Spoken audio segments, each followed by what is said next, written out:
இன்றைக்கி டெய்லி லைஃபுக்கு தேவையான கிச்சன் டிப்ஸு தான் நான் சொல்லியிருக்கேன். இது ஒவ்வொன்றுமே உங்களுக்கு தினம் தினம் பயன்படுற வகையில் தான் இருக்கும்.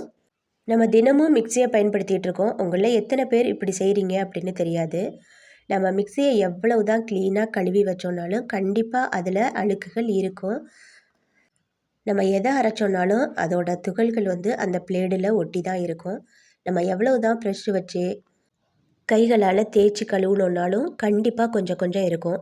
நீங்கள் எப்போ மிக்ஸி ஜார் யூஸ் பண்ணுறீங்கன்னாலும் அதுக்கு முன்னாடி கொஞ்சமாக இந்த மாதிரி தண்ணி ஊற்றிட்டு 2 சைடு பல்ப்பு மோடில் இந்த சைடும் அந்த சைடும் சுற்றிட்டு அதுக்கு பிறகு நல்ல தண்ணி ஊற்றி வாஷ் பண்ணிவிட்டு நீங்கள் சட்னியோ இல்லை எதுவோ செய்யுங்க. கண்டிப்பாக இதை மறக்காமல் செய்யுங்க. அப்போ தான் நம்ம உடம்புக்கும் நல்லது, நம்ம குடும்பத்தோட ஆரோக்கியம் நம்ம கையில். நெக்ஸ்ட்டு நம்ம வீட்டில் ஒரு 5 to 6 தான் இந்த கொசு வர்ற டைமே. அந்த டைமிங்கில் இந்த மாதிரி செஞ்சு வைங்க. ஒரு வெங்காயத்தை 2ஆக கட் பண்ணிக்கோங்க. அது கூட கொஞ்சமாக பேஸ்ட்டு, மஞ்சத்தூள், பிரிஞ்சி இலை இருந்ததுன்னா சேர்த்துக்கோங்க. அது கூட கிராம்பு கூட சேர்த்துக்கலாம். என்கிட்ட கிராம்பு இல்லை, பிரிஞ்சி இலை மட்டும்தான் சேர்த்துருக்கேன். இப்போ ஒரு கற்பூரத்தை எடுத்து அதில் பவுடர் பண்ணிக்கோங்க. வேப்பெண்ணெய், விளக்கெண்ணெய் இந்த 2 எண்ணெயில் எதுவாக இருந்தாலும் சரி, அந்த எண்ணெயை கொஞ்சமாக ஊற்றிட்டு இப்போ தீயை பற்ற வச்சு விட்ருங்க. இதிலேருந்து வர்ற நெடிக்கு கண்டிப்பாக கொசு வரவே வராது. அது மட்டும் இல்லாமல் இதை சுவாசிக்கிறதுனால நம்ம உடம்புக்கும் எந்த பிரச்சனையும் வராது. கண்டிப்பாக இந்த வீடியோ உங்களுக்கு பயனுள்ளதாக இருக்கும். வீடியோ பிடிச்சா லைக் பண்ணுங்கள். இப்போ நீங்கள் பார்த்துட்ருக்கிறது அப்பளம் பொரிச்ச எண்ணெய் தான். நான் எப்போதுமே அப்பளம் வாங்கினா இந்த மாதிரி தான் செஞ்சு வச்சுருப்பேன். அப்பளம் ஒன்றோட ஒன்று ஒட்டாமல் இருக்கிறதுக்காக அரிசி மாவு அதில் தடவி வச்சுருப்பாங்க. அதோடு நம்ம பொரிக்கும்போது எண்ணெய் பூரா கசடாயிரும்.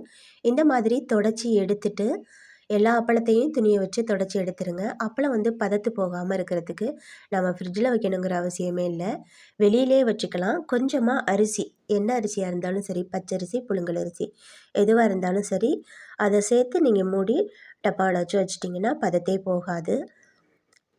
இப்போ நம்ம எல்லாருக்குமே இருக்கக்கூடிய பிரச்சனை என்னென்னு கேட்டிங்கன்னாக்கா மங்கு தான். நம்மள பாதி பேருக்கு இந்த மங்கு பிரச்சனை இருக்குது. இதனால் நிறைய பிரச்சனைகள் வருது. நம்மளோட முகத்தோட அழகையே கெடுத்துருது.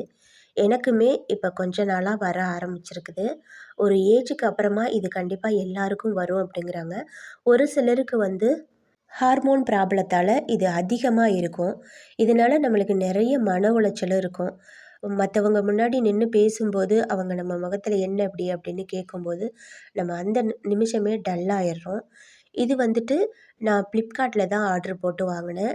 இந்த க்ரீம் எனக்கு சூலூரில் Sridevi beauty parlour makeup artist ரொம்ப சூப்பராக இவங்க மேக்கப் எல்லாமே போடுவாங்க. அவங்க பியூட்டிஷியன் இவங்க தான் எனக்கு இதை சஜஸ்ட் பண்ணாங்க. இது அவங்களோட கஸ்டமர் ஒருத்தவங்களுக்கு யூஸ் பண்ணி மங்கு நம்ம நினைக்கிற மாதிரி 1 மாதத்துலேயே 2 மாதத்துலேயே மறைஞ்சிராது. கிட்டத்தட்ட அவங்க ஒரு 3-4 டியூப் வாங்கி போட்டிருக்கிறதா சொல்லியிருக்காங்க. இது கொஞ்சம் கொஞ்சமாக கம்ப்ளீட்டாக கிளியர் ஆகிடும், ஸ்கின்னுக்கு எந்த ப்ராப்ளமும் இல்லாமல் கிளியர் ஆகும் அப்படின்னு அவங்க நம்பி சொன்னதுனால தான் நான் வாங்கியிருக்கேன். அவங்க ஃப்ரெண்டும் மெசேஜ் பண்ணியிருந்தாங்க, அதையும் என்கிட்ட காமிச்சாங்க. ஃப்ளிப்கார்ட்டில் மட்டும்தான் இந்த இது கிடைக்கிது. மீஷோ, அமேசானில் நான் கேட்கல. ஃப்ளிப்கார்ட்டில் இது இருக்குது. இது ₹450 தான் இருக்கும். கண்டிப்பாக மங்கு உள்ளவங்க இதை வாங்கி யூஸ் பண்ணுங்கள். நிறைய பேருக்கு மூலம் பிரச்சனையாக இருக்கும். அவங்கெல்லாம் இந்த மாதிரி நாட்டு மருந்து கடையில் ஆமணக்கு விதை அப்படின்னு ஒன்று இருக்கும். அந்த விதையை வாங்கி நீங்கள் உளுந்தோட ஊற வச்சுக்கோங்க. ஆனால் அரிசியோட தான் இதை அரைக்கணும். ஏன்னா அவ்வளோ எளிதில் இது அரைப்படாது. இதை சேர்த்து அரைச்சி நீங்கள் இட்லியோ தோசையோ ஊற்றி சாப்பிடும்போது அந்த மூலத்தினால ஏற்படுற எரிச்சல் கண்டிப்பாக குறையும். என்னோட இந்த வீடியோ பிடிச்சிருந்துச்சுன்னா கண்டிப்பாக லைக் பண்ணுங்கள், சேனலை சப்போர்ட் பண்ணுங்கள்.